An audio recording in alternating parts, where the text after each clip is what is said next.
On va le reprendre avec les voix. Ta fidélité est grande. Tu mets de l'ordre, Seigneur, ta fidélité. Tu viens au secours de ceux qui sont opprimés. Et ta lumière éclaire tout ce qui est ténèbres, Père. Ta lumière éclaire tout ce qui est ténèbres. Tout ce qui oppresse. Tout ce qui appauvrit, Seigneur. Tout ce qui induit dans l'impudicité. Oh oui, ta fidélité, Papa. Puissant guerrier. Ta fidélité est incomparable. Nul n'est comme toi. Nul n'est comme toi. Oui, Seigneur, pour cela aussi tu es fidèle. Oui, oui, oui, tu es fidèle. Oui, tu es fidèle, tu es fidèle. Ah, tu fais au-delà de ce que nous voyons ou nous espérons. Ta fidélité, Père. Et tu fortifies ton église. Tu relèves tes serviteurs. Tu fortifies ton église, Père. Est incomparable.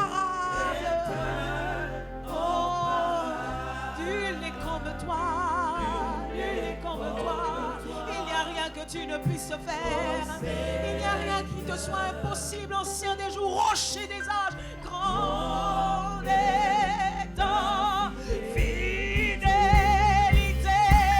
Fidélité, ta fidélité est grande. Tu sais tout, tu vois tout, tu entends tout, ta fidélité. Tu as certainement un bon plan, Seigneur. Nul n'est comme toi, nul n'est comme. Oh Seigneur, oh Seigneur, oh Père, oh Père, oh Père, oh Père, ah ma Père, ah ma Père, ah ma Père, ta fidélité, Seigneur.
Tu déplaces les montagnes, les camos,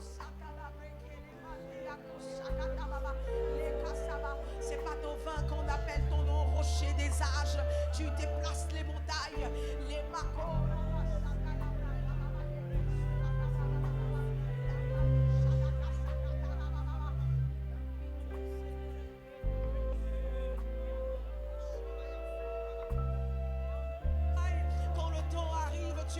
tu l'as promis.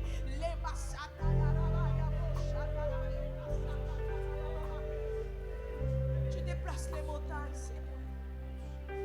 Tu déplaces les montagnes, Seigneur. Tu déplaces les montagnes. Tu l'as fait auparavant, on nous l'a raconté. Tu es fidèle. Tu es fidèle, tu peux et tu restes fidèle.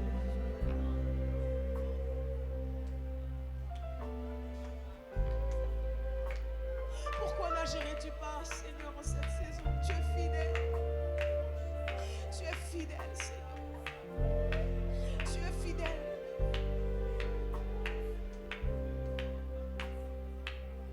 Mais tu es fidèle, Père. Tu es fidèle. Oui, tu es fidèle. Tu es fidèle, Seigneur. Tu es fidèle pour nos peuples. Tu es fidèle pour nos nations. Tu es fidèle. Tu es fidèle pour l'Afrique. Tu es fidèle, Seigneur. Tu es fidèle pour ton Église, Père.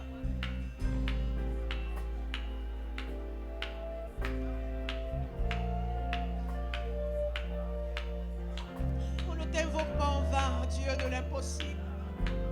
On ne t'invoque pas en vain. Tu as dit, vous m'invoquerez, vous partirez, vous agirez.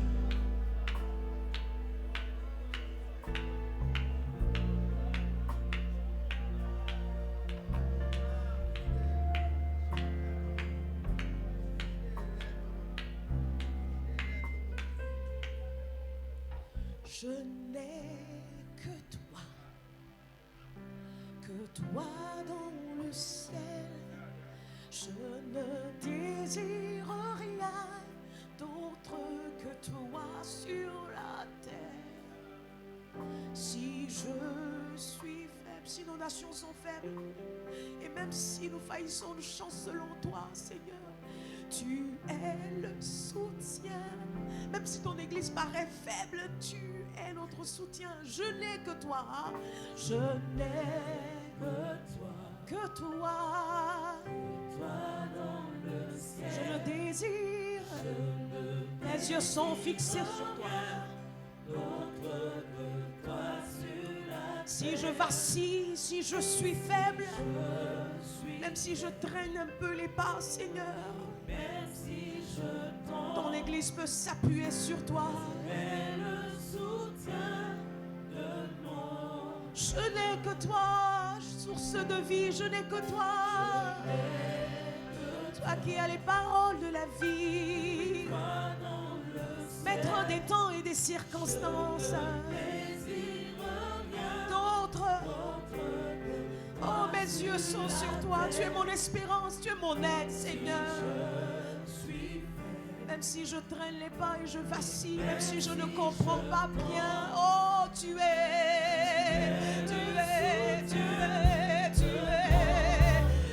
oh Dieu, tu es le soutien de mon cœur et de ma foi, Seigneur, mon héritage, oh Dieu, tu es le soutien. Je m'appuie et je m'enracine en toi. Je m'enracine en toi. Je m'attache à toi. Oh Dieu, tu es le soutien, ma forteresse, mon bouclier, mon rempart, mon plus grand bien.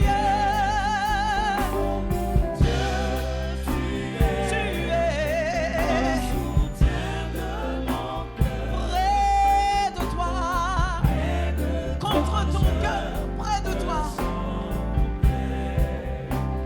Je n'ai que toi, je n'ai que toi. Proclamons-le ensemble. Et sur la terre aussi, papa.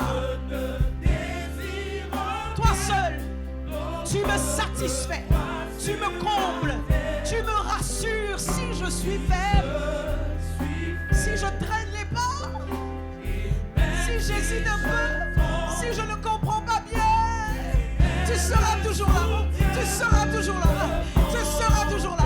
Oh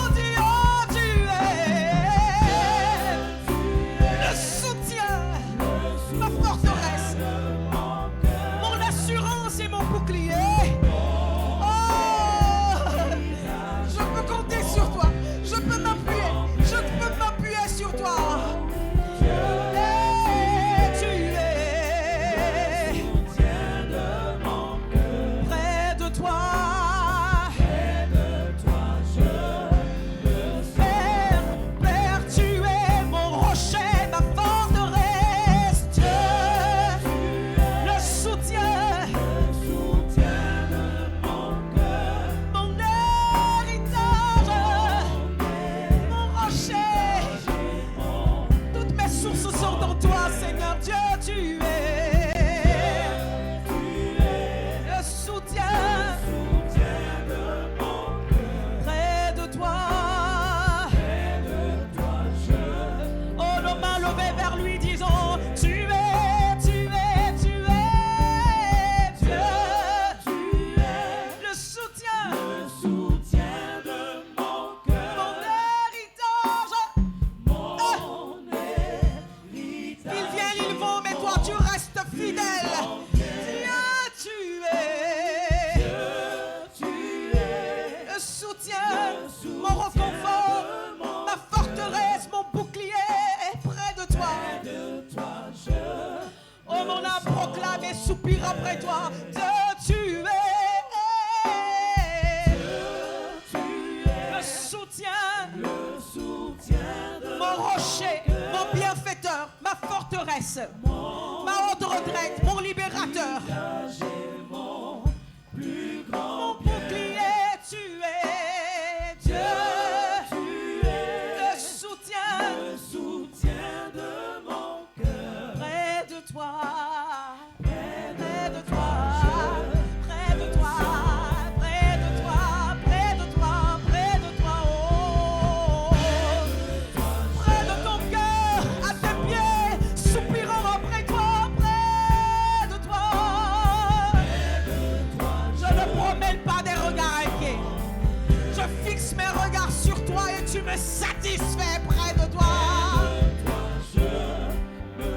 Je peux lever les mains et m'attendre à toi, près de toi, contre ton cœur. Près de toi, je me sens. Près de toi, contre ton cœur. Près de toi, je me sens. Je peux entendre ta voix et savoir où poser mes pas. Près de toi, je me sens. Je peux comprendre ce que tu attends de moi en cette génération. Je peux être ainsi aiguisé et envoyé près de toi. Oui, Seigneur, c'est le soupir de nos cœurs. Demeurer près de toi contre ton cœur. Nulle part ailleurs contre ton cœur.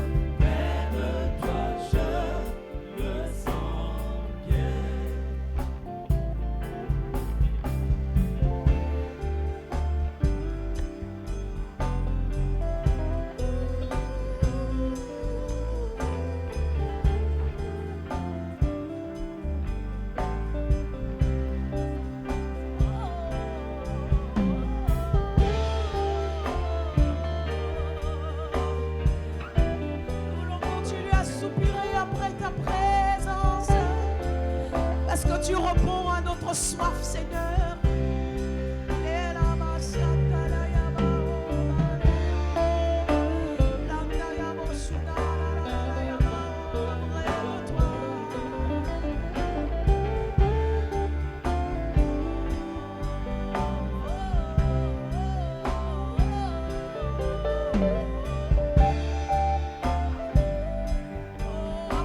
Apprends-nous à rester à tes pieds près de toi, Seigneur.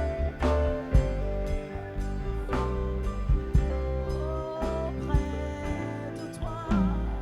près de toi, je me sens bien.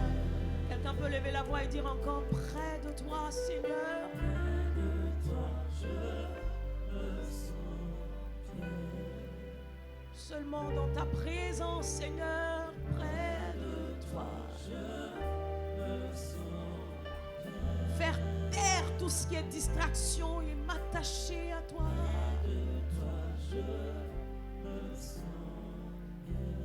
Oh, près de toi, Père. Près de toi, je me sens bien.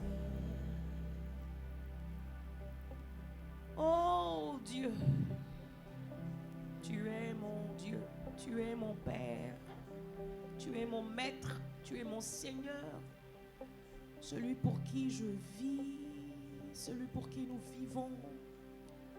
Tu comptes sur cette armée, tu comptes sur cette armée que tu t'es suscitée Pendant ces 10 jours, tu comptes sur nous. Et nous voulons soupirer après ta présence, ton cœur, ta voix.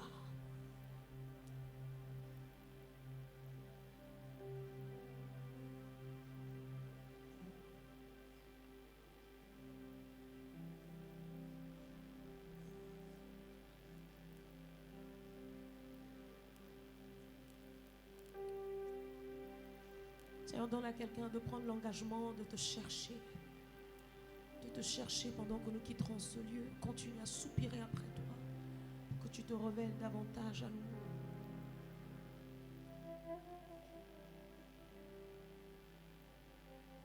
Tu es tout pour moi.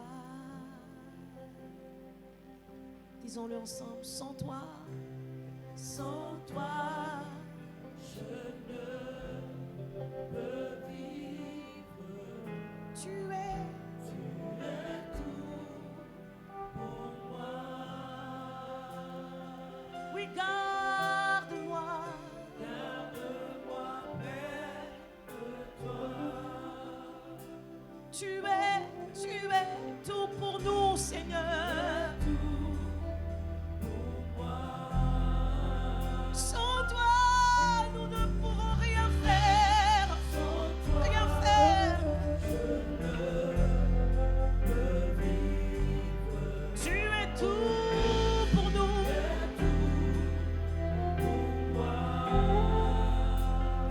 Garde-moi.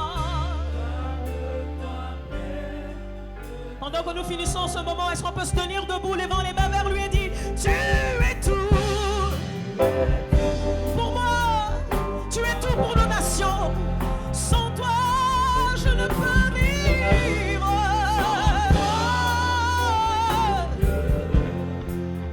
Tu es tout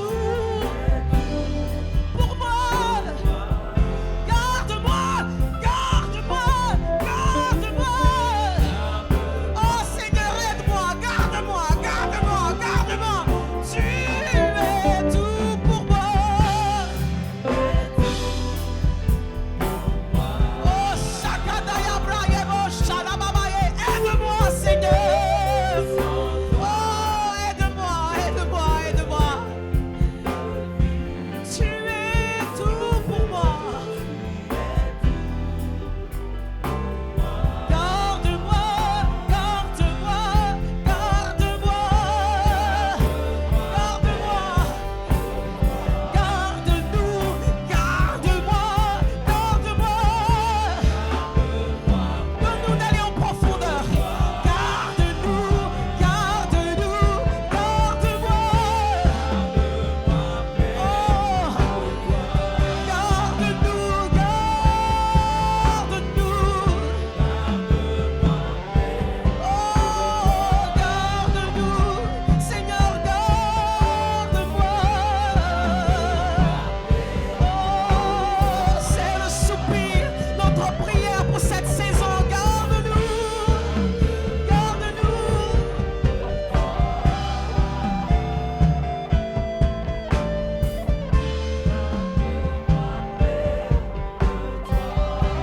Garde-moi, garde-moi près de toi. Je veux rester plus près de toi. Chaque jour être près de ton cœur. Comme Jean pouvait être sur la poitrine de Jésus, je veux être près de toi, Seigneur. Plus près de toi chaque jour, chaque instant, chaque minute, chaque seconde. Je veux être à tes côtés, Seigneur. Vivre en profondeur, dans cette intimité profonde avec toi, Seigneur. Une histoire d'amour qui me lie à toi. Oui, une histoire dont rien ne pourra nous séparer. Garde-moi près de toi, Seigneur. Garde-moi près de toi, Seigneur. Garde-moi près de toi, Seigneur. garde-moi près de toi. Alléluia. Donnons des offrandes d'acclamation. Une offrande digne de notre Dieu. Une offrande qui est digne à lui seul. Des acclamations nourries et accompagnées de cris de joie, de cris de victoire, des cris d'appartenance à notre rocher, à notre salut, au Dieu de notre victoire. Alléluia. Alléluia. Alléluia. Hey.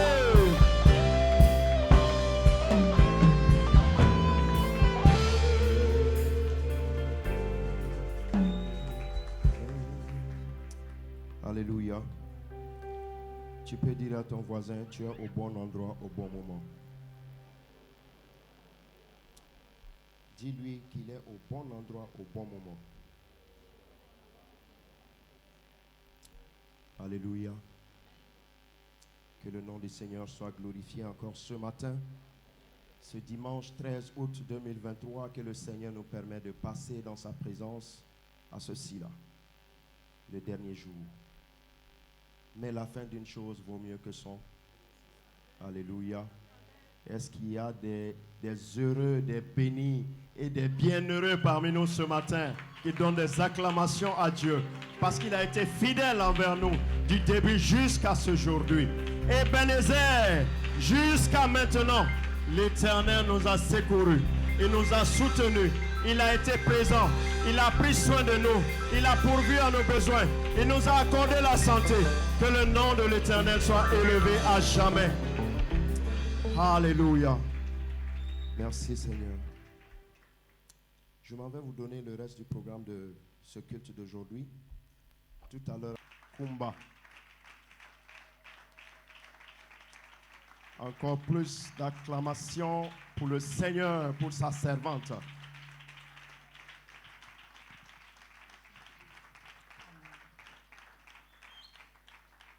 Gloire à Dieu. Shalom, Église de Christ.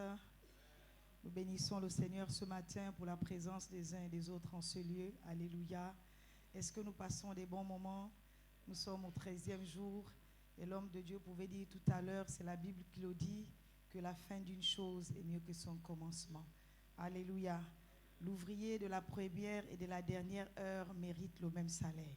Amen, amen. Tu n'as peut-être pas été sensible depuis le début, mais ce matin, je prie le Seigneur, par sa grâce, vraiment de te rendre sensible à ce qui va être fait ce dernier jour. Amen.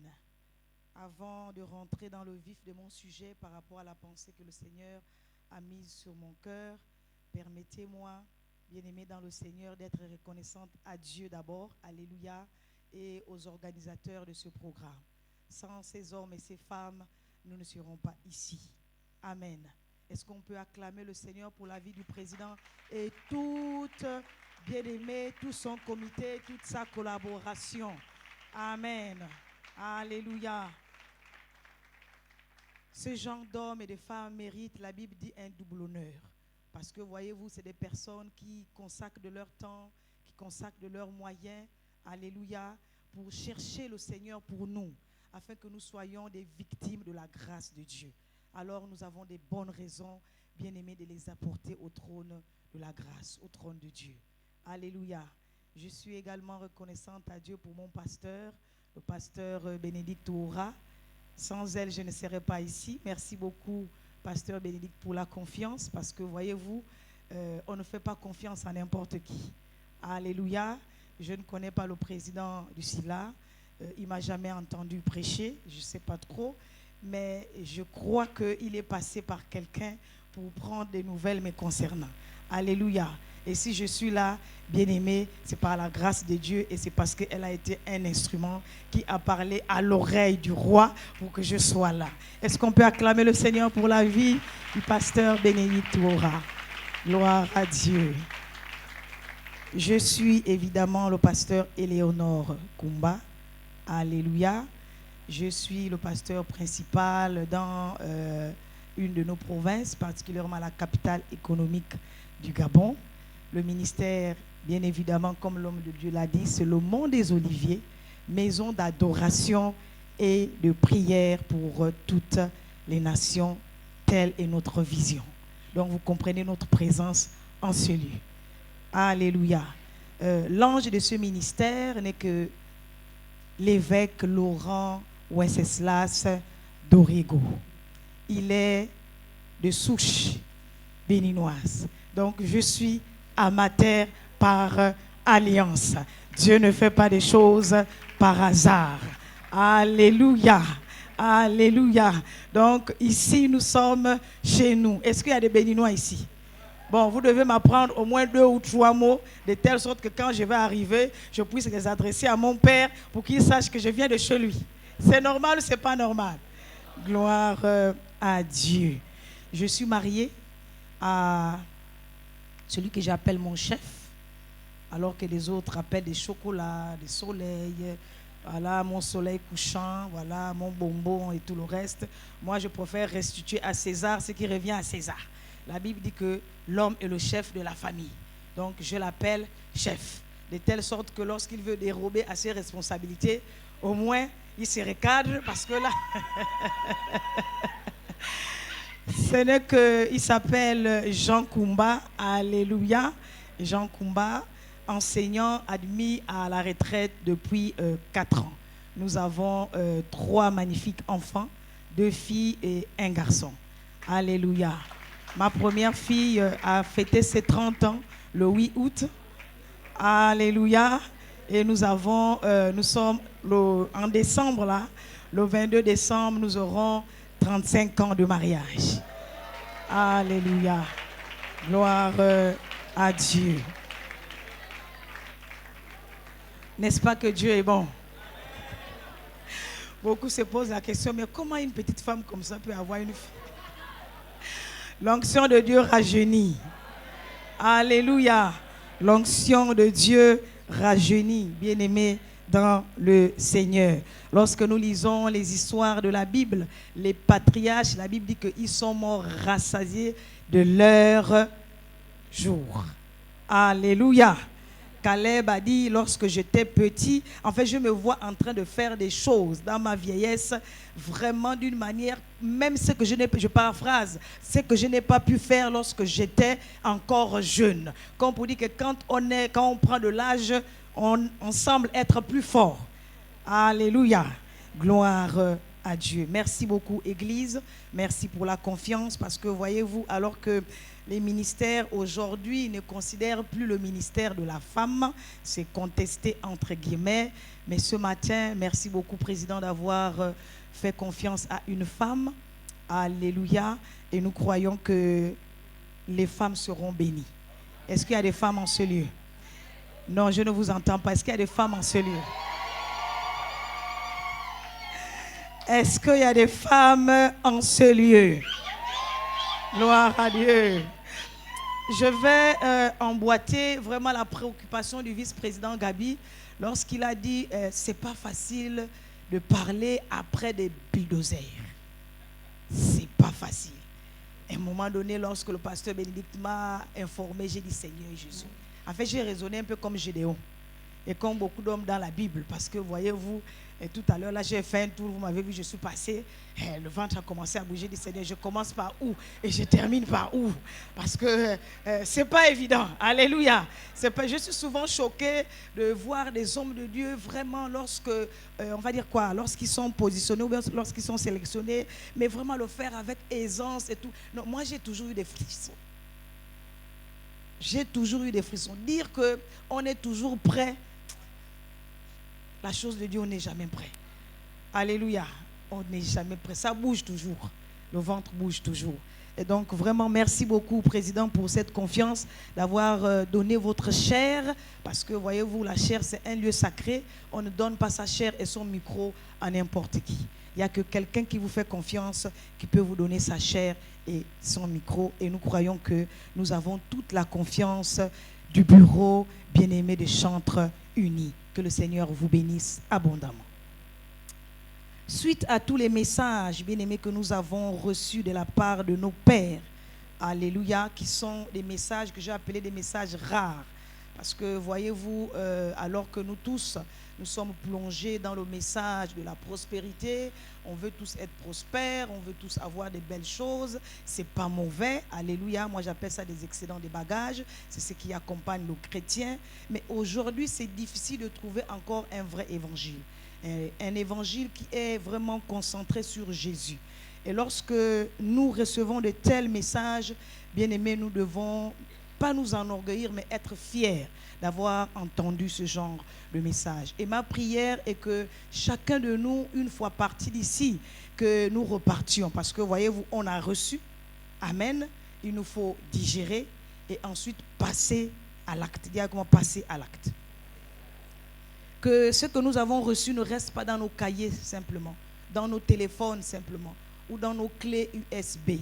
Allons-y ressasser cela encore et encore dans nos cœurs. Et laissons que cette sémence, que cette parole produise du fruit en abondance dans nos vies. Et soyons des hommes et des femmes différents. Il faudrait que ceux-ci-là soient marqués, chacun pour sa part, dans son livre de souvenirs. Alléluia. Dans son livre de souvenirs, de telle sorte que nous dirons, un jour, j'étais au Bénin à l'occasion d'un programme du SILA, voici ce que Dieu a fait dans ma vie.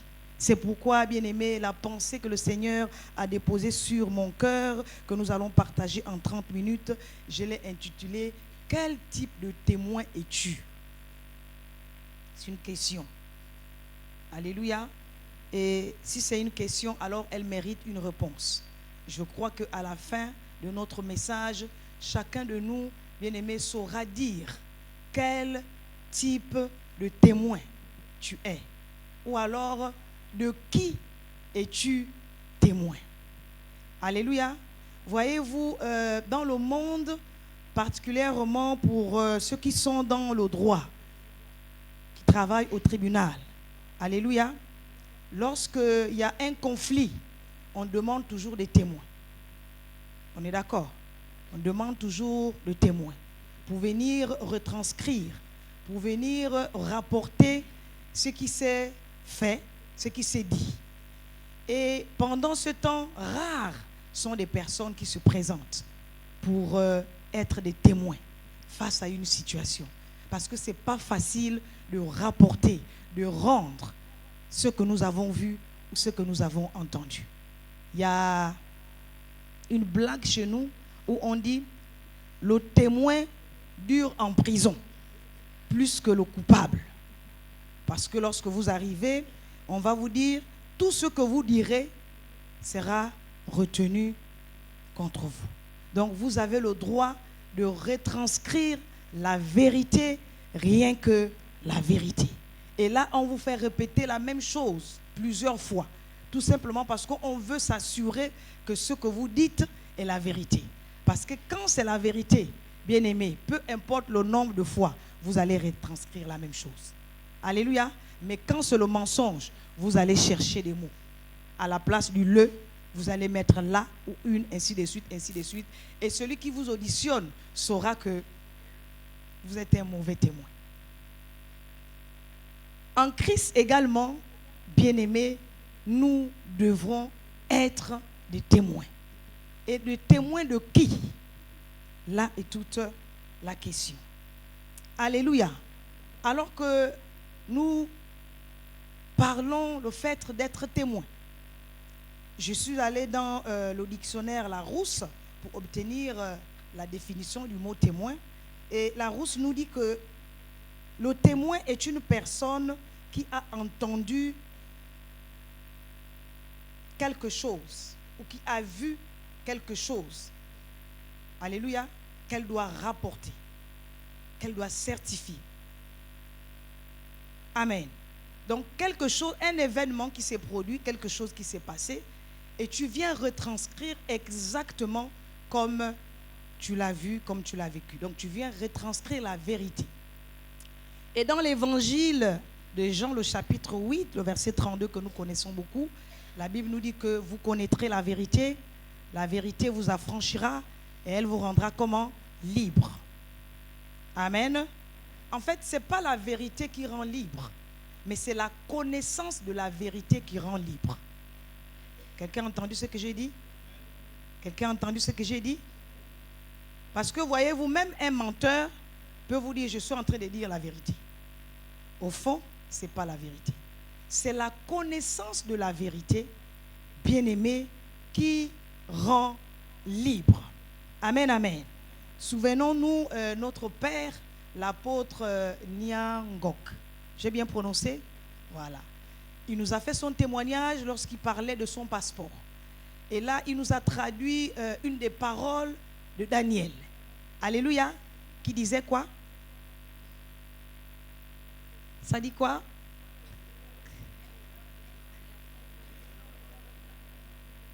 Alléluia.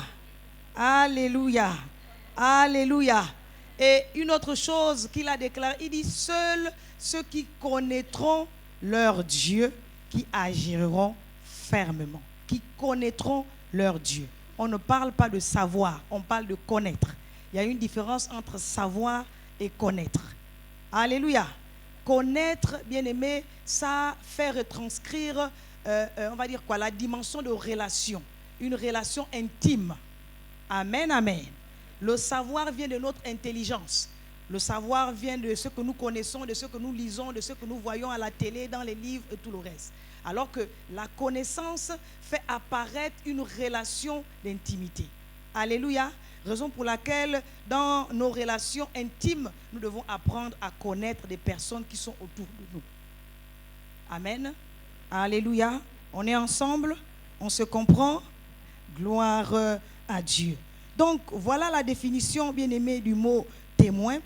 Et dans les Actes des Apôtres, le premier chapitre, le verset 8, la Bible dit, vous recevrez une puissance, le Saint-Esprit survenant sur vous. Vous serez quoi? Soyons ensemble ce matin, prêchons ensemble ce matin. C'est notre dernier jour. Alléluia. Il dit quoi? Vous serez quoi? Où? Il commence à citer. J'ai envie que tu remplaces Jérusalem par ta famille, par ton lieu de travail, par ta nation. Alléluia. Partout où tu passes. Il dit, vous serez mes témoins. En fait, Dieu nous donne son esprit, pas pour faire le buzz dans l'église. Je ne suis pas contre les tombés. Mais voyez-vous, apparemment, c'est ce qui est à la mode, mon président. Quand tu es un pasteur qui ne fait pas tomber les gens, on va dire que tu n'as pas l'onction. Ça veut dire qu'on n'a pas compris la dimension de l'onction. L'onction, c'est une capacité surnaturelle que Dieu donne à quelqu'un pour accomplir une œuvre. Alléluia. Donc, si dans tes prières, si dans ton service, si dans ta façon de servir le Seigneur, bon, il n'y a personne qui tombe. Non, pardon, ne conteste pas ton onction. Certainement, ta dimension là, ce n'est pas pour faire les tomber. Alléluia. Il dit, vous recevrez une puissance, le Saint-Esprit survenant sur vous, vous serez maîtres. Donc, Dieu nous donne son esprit, c'est pour accomplir, bien-aimé, quelque chose. Dieu nous accorde son esprit pour que nous soyons ses témoins, ou sur la terre, ou dans le monde où il nous a placés. Alléluia. L'onction que le Seigneur nous donne, l'esprit que le Seigneur nous donne, comme disait son serviteur, ce n'est pas pour construire nos belles maisons, ce n'est pas pour nos voyages, ce n'est pas pour notre vestimentaire, mais c'est pour faire l'œuvre de Dieu. Tu ne me convaincs même pas par ton amen, mais ce n'est pas grave. Donc Dieu nous accorde, bien aimé, son esprit pour que nous soyons des témoins dans le monde. Alléluia. Et dans le livre d'Apocalypse, le chapitre 12, le verset 11, que nous connaissons également, la Bible nous dit quoi? Que nous avons vaincu l'ennemi, je paraphrase. Par quoi? Par le sang de Jésus et par les paroles de leur témoignage. On parle des paroles, donc la vérité. Alléluia. Alléluia. Donc lorsque tu veux chasser Satan, lorsque tu veux chasser les démons, frère, rassure-toi que tu es dans la vérité. Rassure-toi que ce que tu es en train de dire là, parce que, voyez-vous, il connaît la parole plus que nous. Il a dit ça à Ève. Dieu a-t-il vraiment dit? Parce qu'il voulait se rassurer si vraiment Ève avait entendu ou bien Ève connaissait exactement ce que Dieu avait dit. Il a-t-il entendu? Lui, il avait entendu, il savait. Donc, il connaît la parole mieux que nous. Raison pour laquelle Jésus-Christ, dans le désert, il n'a fait que retranscrire. Alléluia. la parole. Et la Bible nous dit quoi? Que Satan lui-même s'est enfui. Donc, bien-aimés, ce qui sort de notre bouche a une puissance. Ce qui sort de notre bouche a, on va dire quoi? A une capacité d'enfanter ou d'annuler quelque chose. Mais pourvu que ce soit dans la vérité pour nous les chrétiens. Alléluia. La Bible dit que la vie et la mort sont où? Au pouvoir de la langue. Donc ta langue, ta parole a la capacité de détruire ou de construire. Nous parlons d'être témoins. Alléluia. Et par rapport à ça, nous avons retenu 3 histoires de la Bible que je m'en vais nous donner rapidement et ensuite je vais laisser le micro. Je ne sais pas combien de minutes, mais bon, on va y arriver. Alléluia. Je veux que nous prenions nos Bibles et nous voulons lire dans l'évangile de Jean, au chapitre 9. Nous voulons lire à partir du 1er verset et la personne qui fera la lecture, nous allons suivre. Ma bien-aimée qui fait bien la lecture, là, j'aime bien ça. Que le Seigneur te bénisse. Elle est là ce matin? Elle est partie. Ouh là là. Dieu est sage. Il va nous susciter un autre lecteur. Alléluia. Est-ce que quelqu'un est à la page? Jean chapitre 9. Gloire à Dieu. Un homme aveugle de naissance. Je veux que tu retiennes cela.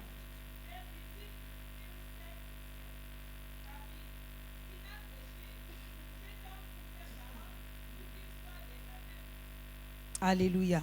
Doucement, on va aller ensemble. Amen, amen. Les disciples voyant, bien aimé, un aveugle né de 40 ans. 40 ans, c'est beaucoup. 40 ans, c'est un âge quand même sage. Alléluia. Et là, les disciples vont être indignés de savoir que comment quelqu'un, jusqu'à l'âge de 40 ans, ne peut pas être, on va dire quoi, indépendant. Ne peut pas se prendre en charge, ne peut pas s'occuper, bien-aimé, de lui-même. Parce que, voyez-vous, l'aveuglement, qu'elle soit physique ou spirituelle, est une incapacité. L'aveuglement est une position, bien-aimé, de captivité, de pauvreté, de malheur, de prisonnier. Alléluia. Lorsqu'on te dit tu es aveugle spirituellement, il faut pleurer et chercher Dieu afin qu'il ôte ce voile. Alléluia. Parce que l'aveugle ne peut rien faire de lui-même. L'aveugle ne peut aller nulle part de lui-même. En fait, il est conditionné en tout et sur tout. Alléluia. On continue, ma bien-aimée.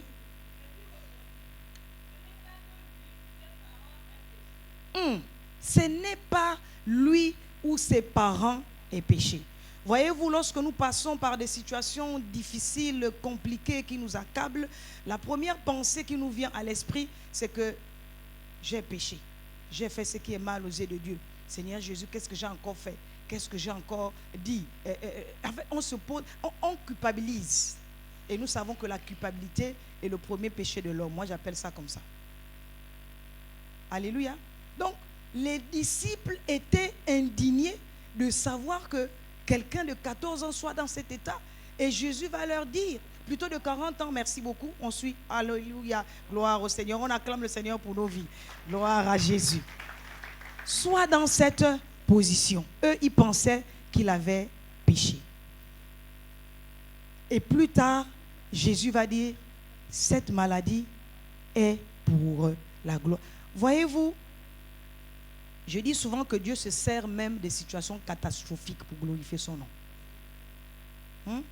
La plupart de nous, nous sommes venus à Christ par des situations où chacun se met à rendre témoignage de sa vie. Ça va être compliqué. On ne sortirait pas d'ici là.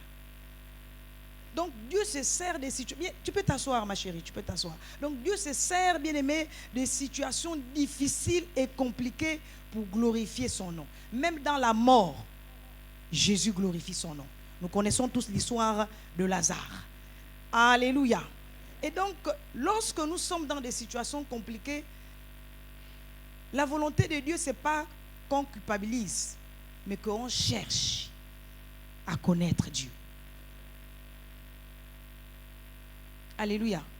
Et la suite de l'histoire nous dit que Jésus l'ayant vu, alors là, il va cracher au sol.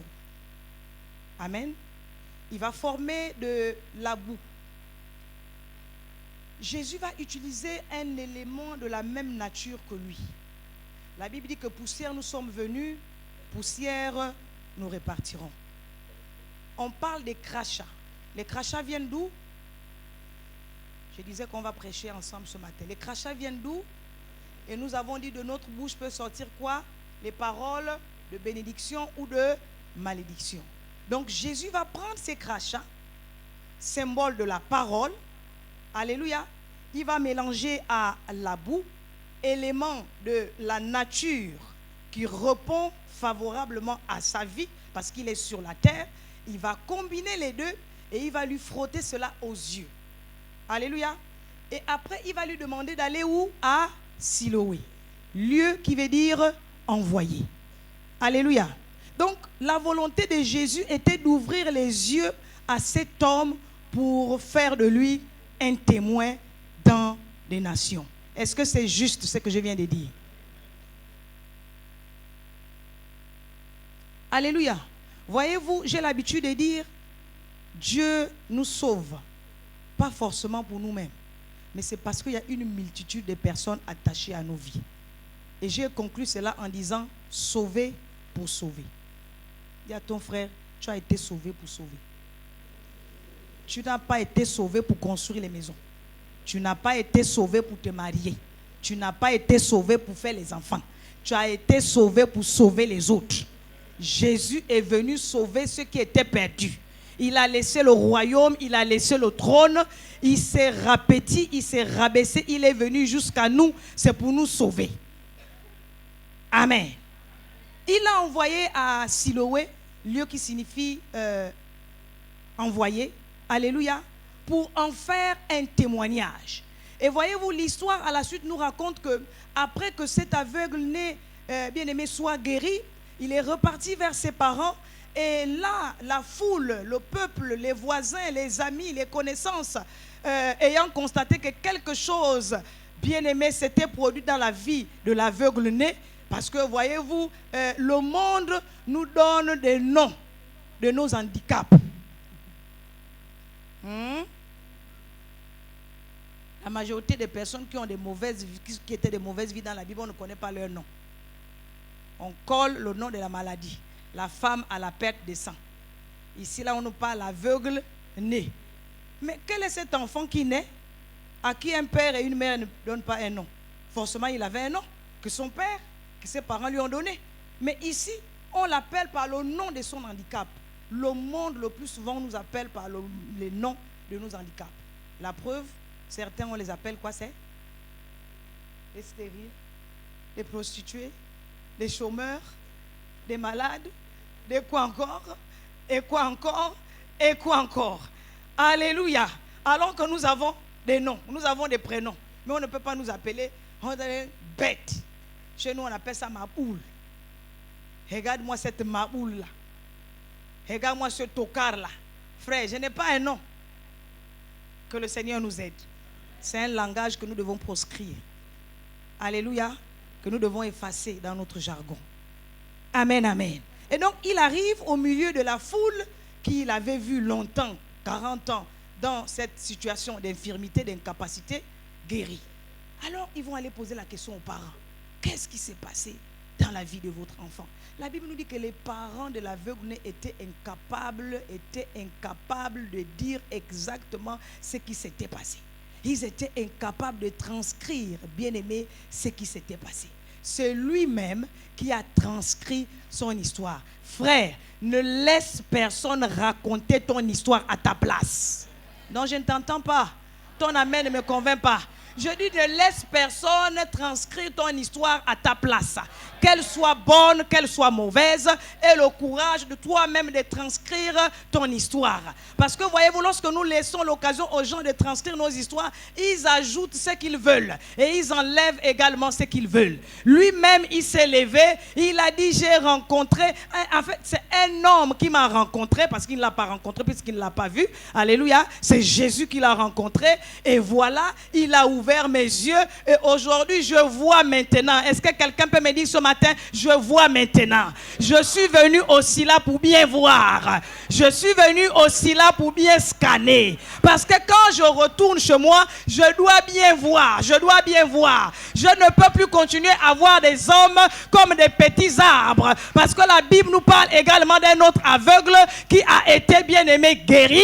Mais la première fois, Jésus lui pose la question, qu'est-ce que tu vois? Il dit, je vois des hommes comme des petits arbres. Et Jésus va appliquer la deuxième portion. Et cette fois-ci, on lui pose la question, qu'est-ce qu'il dit? Je vois distinctement. Ma prière est que tu sortes d'ici en voyant distinctement ce que tu n'avais pas pu voir avant d'arriver. Lorsque tu vas retourner chez toi, que tu vois cela clairement, limpidement. Alléluia. Cela impose, bien-aimé, le discernement. Dis avec moi le discernement. Dis avec moi le discernement. Il nous faut maintenant tout discerner. Alléluia, les faux prophètes, les vieux prophètes et tout le reste, vraiment scanner, mode scanner, mode scanner. Il dit, je vois maintenant. C'est lui-même qui a transcrit son histoire. On est ensemble encore? Je peux continuer? Gloire à Dieu. La deuxième histoire qui m'a toujours impressionné, waouh. Toutes les fois où j'ai lu cette histoire, bien aimé, ma foi augmente, ma foi grandit. Je suis dans l'évangile de Marc, le chapitre 5. Bien aimé, nous voulons seulement prendre le verset 19 et le verset 20. Ma bien aimée dans le Seigneur, l'ange que l'Éternel m'a envoyé pour m'aider peut nous faire la lecture. Marc, chapitre 5, le verset 19 et le verset 20. Nous suivons la lecture.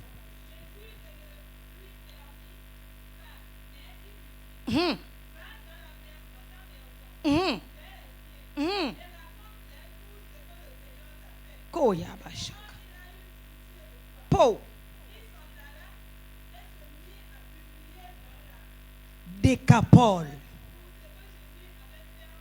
Alléluia. Hey, je pensais que tu allais donner un bon amen à cette parole. Bien-aimé, il s'agit bel et bien du fou de Gadara. On est bien d'accord.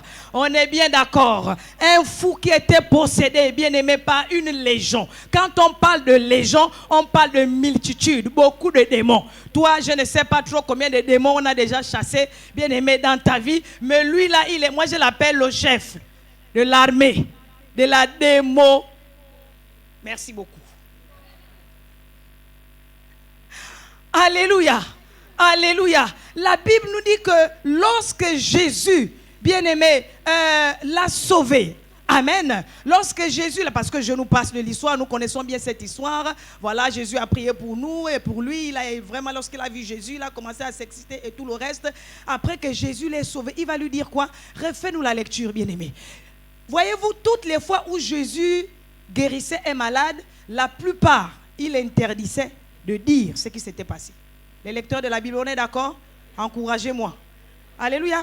Il interdisait souvent de dire ce qui s'était passé. Mais au fou de Gadara, Jésus va lui demander, bien aimé, va lui donner la permission d'aller où? Dans sa maison, d'aller où? Vers les siens, de là où il revenait. Bien aimé, pour faire quoi? Pour aller témoigner de ce qui s'était passé dans sa vie. La Bible dit qu'il est allé où? En Décapole. Décapole, c'est deux mots, combinaison de deux mots. Tu as Déca et tu as Paul. Déca, c'est 10 et Paul, c'est ville.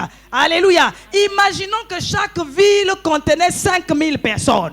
Une seule personne pour 10 villes. Ça lui a fait combien? 50 000 âmes sauvées.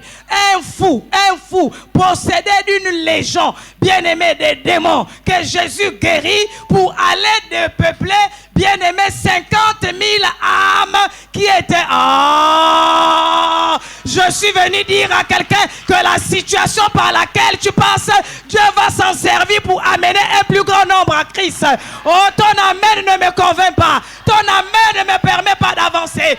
Bien-aimé, la situation par laquelle, qu'elle soit catastrophique, qu'elle soit médiocre, qu'elle soit... je dis, Dieu s'en sert pour amener un plus grand nombre dans sa maison. Un fou, président. Un fou, certainement qui se baladait dans toutes les rues, nu. Il était, j'essaie d'imaginer, bien aimé, sa famille. Parce que personne ne peut avoir un fou dans sa famille. La preuve, lorsqu'on a un fou, le premier réflexe, c'est quoi? C'est l'abandonner dans la rue. Rares sont des familles, bien aimés, qui recueillent leurs malades, qui prennent soin de leurs malades. On les laisse dans la rue, on les laisse, bien aimés, déambuler partout. Parce que c'est une situation de honte.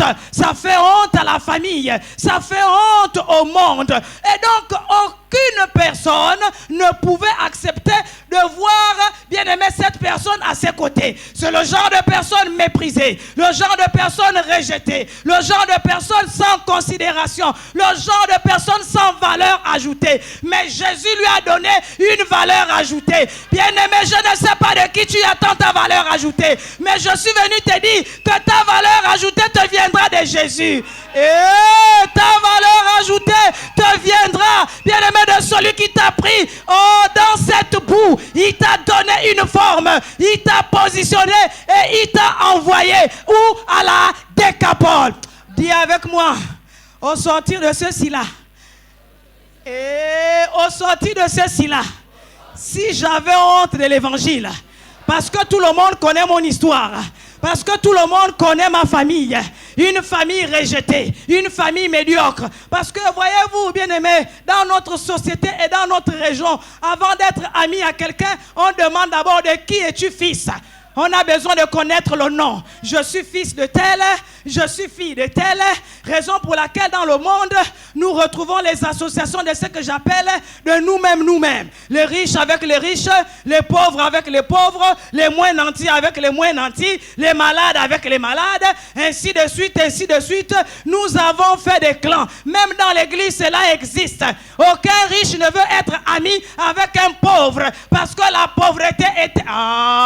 Est-ce que je peux parler à quelqu'un ce matin? Je ne sais pas ce que toi tu appelles riche dans ta vie, mais je suis venu t'annoncer que la richesse, bien aimé, n'est autre qu'un état d'esprit. Toi-même, tu peux donner une valeur à ta richesse. Je ne sais pas à quoi tu mesures ta richesse. Peut-être c'est au coût d'argent, mais voyez-vous, ma richesse, je l'ai en Christ. Alléluia. Ma richesse, c'est Christ. Rejette-moi comme tu veux. Aime-moi comme tu veux. Dis tout ce que tu veux. Mes frères, si Christ a renouvelé son souffle de vie dans ma vie ce matin, une créature si merveilleuse, même si tu ne me donnes pas de la valeur, Christ va déjà donner la valeur. C'est pourquoi il m'a renouvelé le souffle de vie. Sinon, il n'aurait pas permis que je vive ce matin. Sinon, il n'aurait pas permis que je sois ici ce matin. Donc, que tu me donnes de la valeur ou pas, frère, pardonne-moi de te dire ça comme ça. Jésus-Christ de Nazareth me donne de la valeur. Il me donne de l'importance. Il me donne de la considération. Pour lui, bien aimé, j'ai de la valeur. Oh, comment Jésus peut donner la valeur à un fou? Mais c'est inexplicable, c'est illogique. Illogique. Alléluia. Et je terminerai par cette histoire que nous aimons bien. Voyez-vous, dans toutes nos conférences des femmes, lorsqu'il s'agit des femmes, ce modèle est toujours cité. Ce modèle est toujours, bien aimé, pris en exemple. Donc nous aussi, ce matin, on va faire le même exercice. Amen, amen. Amen, amen. Alléluia. Je suis venu te parler, bien aimé, de la femme. Cette femme, lorsque je lis son histoire, en fait, c'est moi qui l'appelle comme ça. La première femme évangéliste. Oui, oui, oui, oui. Oui, oui, oui, oui, au milieu des hommes. Est-ce que sa vie était une bonne vie? Est-ce que sa vie était une bonne vie? Est-ce que sa vie était une bonne vie? Alléluia. Et je termine par ça. Ma bien-aimée, allons-y. Jean 4, je veux seulement que tu me lises le verset 28 et le verset 29 et je conclus par ça. Parce que c'est une histoire que nous connaissons toutes. Je n'ai pas envie de trop commenter dessus. Jean 4, 28.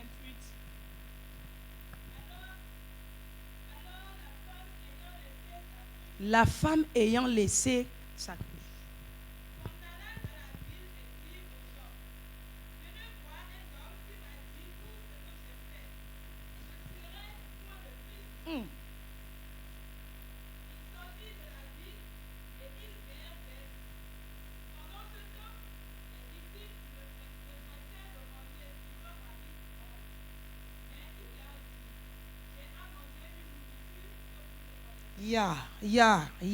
On peut s'arrêter là. On peut s'arrêter là. Qu'est-ce que, bien aimé, je voulais faire, sinon j'ai envie de faire sortir dans ces deux versets. La Bible nous parle de la cruche. On a entendu la lecture, non? La Bible nous parle de la cruche. Voyez-vous, quand on lit l'histoire, quand on raconte l'histoire, on nous dit que cette femme est allée au puits à midi.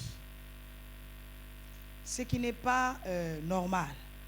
Même dans ceux qui ont grandi au village peuvent m'aider. On ne va pas à la rivière à midi. Ou bien, les mamans, on va à la rivière soit le matin, soit le soir. La coutume juive, c'est la même chose. Et souvent, quand on va à la rivière, on va en groupe. On va en groupe. Les jeunes filles, chacun a son récipient.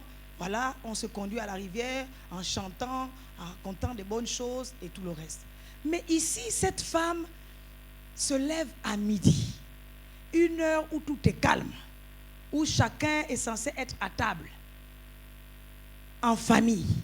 Elle s'éclipse, loin des yeux des gens, loin des jugements des gens, loin des moqueries des gens. Faut pas qu'on me voie, faut pas qu'on m'aperçoive. Mieux, je vais aller me jeter où je veux. Je vais aller me suicider. La honte a tellement atteint un niveau où je ne peux plus supporter. On parle tellement mal de moi. Je suis devenue vraiment on va dire la risée du quartier, de la famille. Tu ne peux pas trouver un rassemblement sans qu'on ne cite mon nom. Rien que même par les regards. Quand tu arrives, tu vois seulement les yeux. Hein, les femmes? Mon père me disait souvent que quand tu vois deux femmes assises, les foulards en train de se toucher comme ça, c'est qu'elles sont en train de parler de quelqu'un. Mais nous ne sommes pas de ceux-là. Donc, c'est sûr que les regards, c'est là. Rien que par les yeux.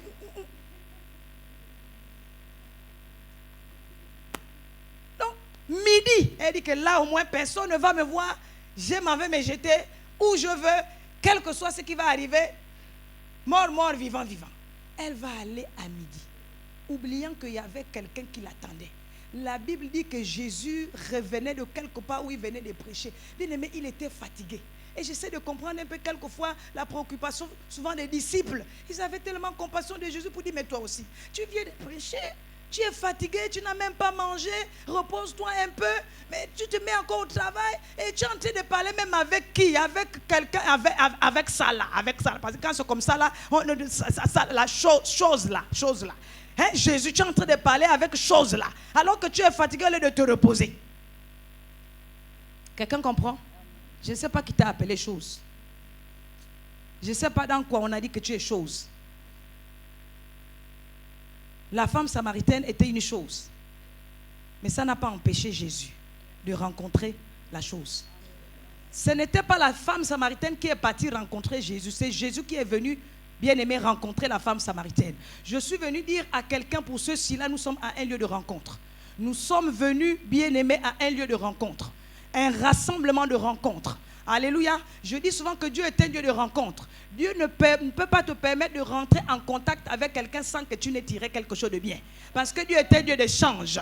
Alléluia. C'est pourquoi la journée qui nous reste là, sois violent, va vers un frère, va vers une soeur. Prends ce que ce que cette soeur transporte. Parce que nous sommes bien aimés à un lieu d'échange. Un lieu d'échange. Alléluia. Nous connaissons tous l'histoire de la femme à la perte de sang. Qu'est-ce qu'il y a eu, bien aimé? Il y a eu transfert. Il y a que moi transfert. Il y a eu échange. Un transfert de vie. Une vie, bien aimée, de Jésus est sortie de lui et est rentrée, bien aimée, dans la femme à la perte de sang et lui a communiqué la vraie vie. Je ne sais pas dans quelle situation tu es arrivé aussi là, mais je crois de tout mon cœur que tu ne repartiras pas comme tu es arrivé. Tu ne repartiras pas avec cette situation parce que nous sommes venus à un lieu de rencontre. Nous sommes venus au puits de Jacob. Nous sommes venus boire. Est-ce que nous avons bu? Ah oui. Moi, je ne sais pas, il me faut... Et je bénis le Seigneur pour l'orientation que vraiment l'Éternel a donnée à son serviteur. Bien-aimé par les compassions du ciel, obéissons à cette recommandation. Alléluia. Obéissons à cette recommandation qui nous a été donnée par son serviteur de la part, bien-aimé, de notre Dieu. Des choses merveilleuses vont se passer, je le crois de tout mon cœur. Parce que, bien aimé, nous sommes venus prendre quelque chose que nous allons utiliser chez nous, qui va embraser, bien aimé, nos nations. Alléluia.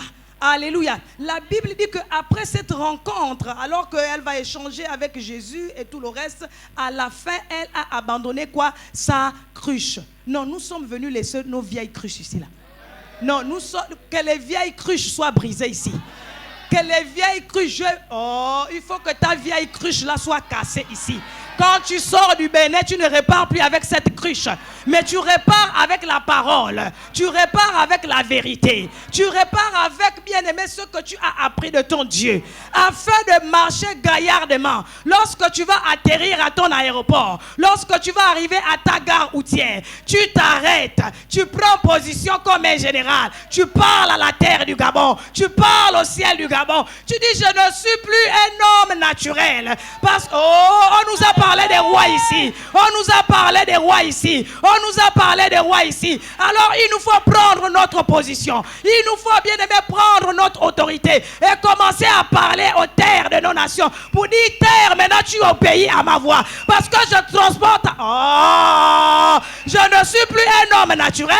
Je suis parti naturellement, mais je reviens transformé. Je suis parti avec une cruche, mais je reviens bien aimé rempli à l'intérieur de moi qui va se refléter à l'extérieur. Est-ce que je parle à quelqu'un ce matin? Est-ce que tu peux t'élever avec moi et dire, Père, maintenant alors que j'avais entendu, maintenant je prends l'engagement d'être un témoin. Quelle que soit la situation par laquelle je passe, quel que soit ce qu'on a dit de moi, je sais que je suis un témoin. Oui Seigneur, je ne t'ai pas donné ma vie pour que je continue à marcher tête courbée. Je suis venu à une rencontre. La femme qui était courbée, bien aimée, lorsqu'elle s'est retrouvée dans le temple, c'est Jésus qui a fixé ses regards, bien aimé, sur elle. Elle n'a même pas prié. Elle n'a pas fait signe à Jésus. Mais Jésus a rencontré le besoin de cette femme. Bien aimé, les hommes de Dieu ont tout dit. De tout ce qui a été dit, je suis convaincu que chacun de nous a rencontré, bien aimé, la solution à son besoin. Maintenant, nous devons nous redresser. Est-ce que quelqu'un dit, je suis arrivé courbé, maintenant je me redresse et je marche comme un roi, comme une reine, parce que j'ai l'Esprit de Dieu sur moi. Il a dit, vous recevez une puissance, le Saint-Esprit survenant sur vous, vous serez mes témoins. Le Saint-Esprit qui est sur toi, bien aimé, c'est pour faire de toi un témoin dans ta famille, un témoin dans ta nation, un témoin dans ton ministère. Je déclare que tu ne seras plus le même. Les gens ne vont pas te reconnaître parce que l'onction que tu vas transporter, bien aimé, va amener les hommes à être étonnés. Lorsque le fou de Gadarat a été guéri, la Bible déclare que le monde était dans l'étonnement. Oh, lorsque Dieu, bien aimé, agit dans la vie de quelqu'un, le monde est dans l'étonnement. Il sera étonné de te voir transformé. Oh, je vais appeler le président. Je vais appeler le président. Bien-aimé, qui va nous introduire dans un sujet de prière particulier. Nous sommes des témoins de Christ. Ma question, es-tu convaincu que tu es témoin de Christ? Puisque tu parles en langue, puisque tu lis la Bible, même si on nous a dit, bien-aimé, que la Bible là, nous devons monter maintenant à un autre niveau. C'est pourquoi nous devons connaître la parole de Dieu. La parole de Dieu, bien-aimé, non seulement la connaître, mais obéir. Ce matin, nous voulons prendre un temps de prière conduit par notre président. Est-ce qu'on peut acclamer le Seigneur pour cela?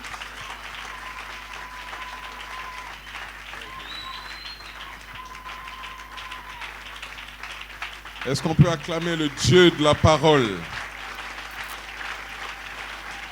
Alléluia.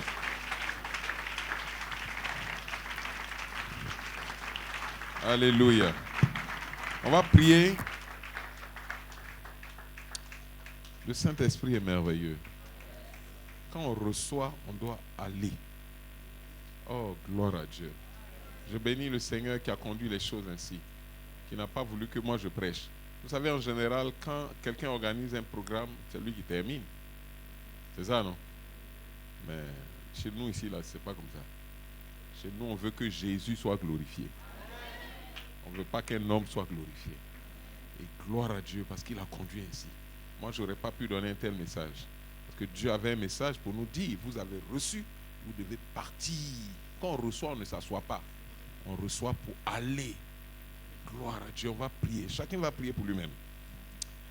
Seigneur, j'ai entendu ta parole. Tous ces 10 jours, tu m'as donné ta parole. Aujourd'hui, tu me dis que cette parole, je ne dois pas la garder. Regardez la façon dont le Seigneur nous a éclairci l'histoire du fou de Gadara que nous lisons depuis combien d'années.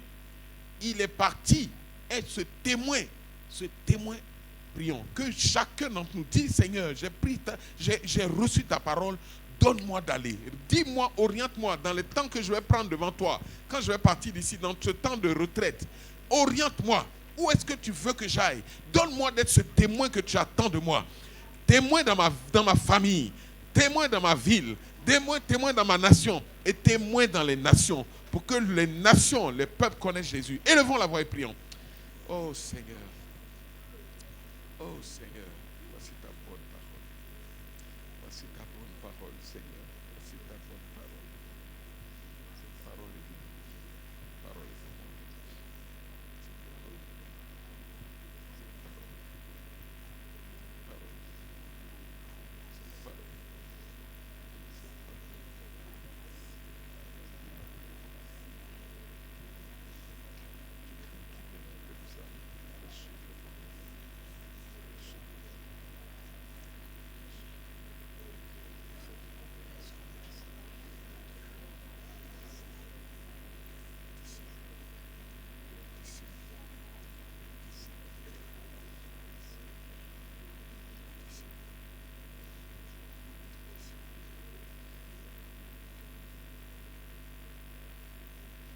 Seigneur Jésus, ta parole est vivante.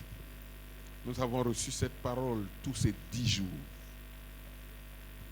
Une parole que nous n'entendons pas tous les jours. Cette parole que tu nous as emmenée pour donner la vie à nos âmes, qui étaient pour la plupart affaiblies, découragées, vivant dans le péché, quand bien même nous sommes membres des églises. Seigneur, tu ne veux plus que nous soyons simplement des membres des églises, mais que nous soyons des témoins de Jésus, que nous soyons des disciples de Jésus, des petits Christ. Lorsque les gens nous voient, lorsque toi tu nous regardes, tu vois ton image à travers nous. Parce que les gens ne voient pas ce que toi tu vois en nous. Aide-nous, Seigneur. Voici que tu nous dis aujourd'hui, ce matin, d'être des témoins. Mais de qui sommes-nous témoins? Et de qui voulons-nous témoins? Nous voulons être témoins de toi, Jésus. Nous voulons être tes témoins. Comme tu l'as dit dans ce passage de Actes chapitre 1, verset 8. Oui, vous recevrez une puissance. Nous avons reçu ta puissance. Et vous serez mes témoins. Donne-nous d'aller d'être des témoins. Tu as dit aussi, avant de repartir au ciel, dans Matthieu 28, à partir du verset 18, tu as dit, tout pouvoir m'a été donné dans le ciel et sur la terre. Allez et faites de toutes les nations des disciples. Aide-nous, Seigneur. Toi, tu as fait des disciples. Nous devons te ressembler. Aide-nous à faire des disciples. Aide-nous à parler de toi. Avoir la patience de suivre des âmes, d'enseigner ta parole et ta vraie parole. Merci, Père. Merci, Père. Nous avons entendu ta parole ce matin. Donne-nous la grâce, en partant d'ici, de ne pas l'oublier, mais de la mettre en pratique dans nos vies.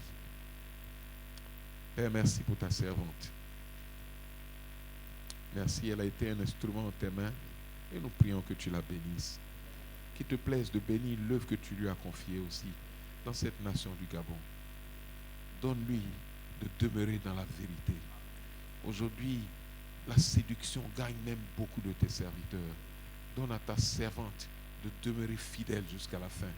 À travers elle, nous prions pour son époux et pour toute sa famille, leurs enfants, toutes les églises que tu lui as confiées, dont elle a la responsabilité. Nous prions, Seigneur, que tu attires le cœur de tous ces peuples vers toi seul. Et que, à travers sa vie, des milliers d'âmes encore soient sauvées. Des milliers de témoins soient faits. Des milliers de disciples de Jésus soient faits. Que ta grâce continue d'être avec nous. Au nom de Jésus. Amen.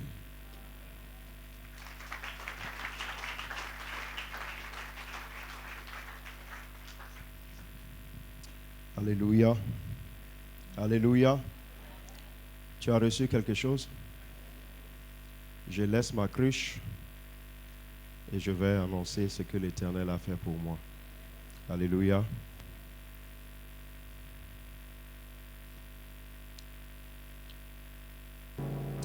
Je suivrai mon Seigneur.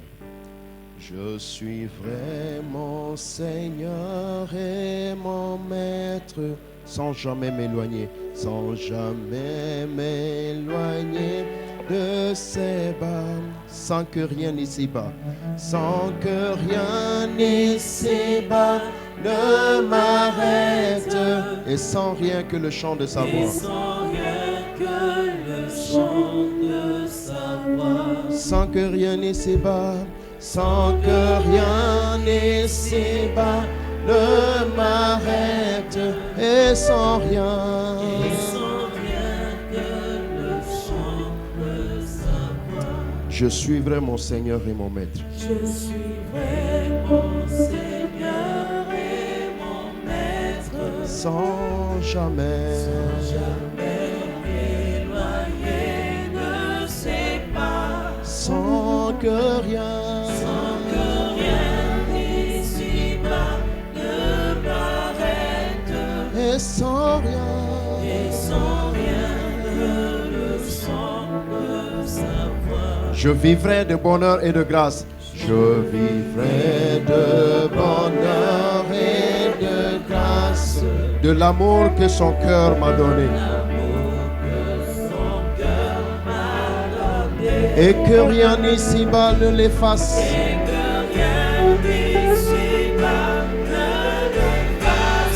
C'est le vœu de mon âme assoiffée. Et que rien ici-bas ne se l'efface.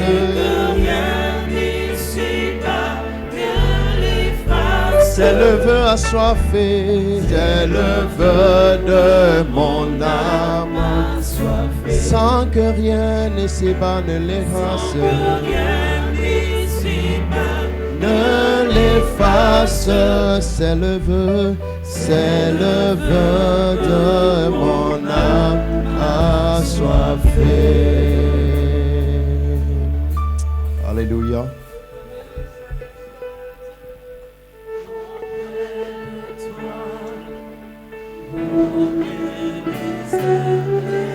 Rien que le son de sa voix. Rien que le son de sa voix. Rien que le son de ta voix. Rien que le son de sa voix. Sans rien que le son de ta voix. Sans rien que le son de sa voix. Et sans rien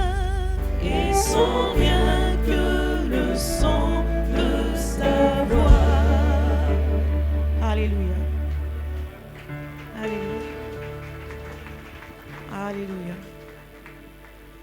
Et tu tiens nos vies dans le creux de tes mains, Seigneur. Nous voulons apporter nos offrandes avec un cœur débordant de joie et de reconnaissance. Le monde entier est dans ses mains. Celui Celui qui tient nos vies dans ses mains. il est tout